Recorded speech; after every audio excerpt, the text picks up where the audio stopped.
ভয়াল অন্ধকার পর্ব ১ অজানা আহ্বান।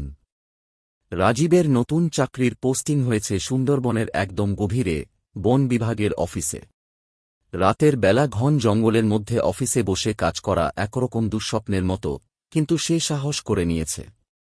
অফিস থেকে ৫ মিনিট হাঁটলেই তার থাকার কোয়ার্টার, চারপাশে ঘন গাছপালা, পেছনে গভীর খাল।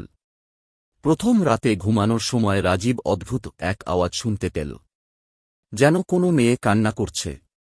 প্রথমে ভেবেছিল হাওয়ার শব্দ, কিন্তু কান পাততেই স্পষ্ট হল, না, এ কান্না সত্যি। সে টর্চ হাতে বাইরে বেরোল, কিন্তু কোথাও কেউ নেই। গাছের পাতায় বাতাসের স্রোত খেলা করছে, জলের মধ্যে ছলাৎ ছলাৎ শব্দ হচ্ছে। পরের দিন অফিসে কলিগদের জিজ্ঞেস করতেই তারা সবাই চুপ মেরে গেল। একজন শুধু বলল, রাতে কিছু শুনলে পাত্তা দিও না, দরজা বন্ধ করে থাকলেই ভালো। রাজীব একটু অস্বস্তি অনুভব করল, কিন্তু বিষয়টা নিয়ে বেশি ভাবল না।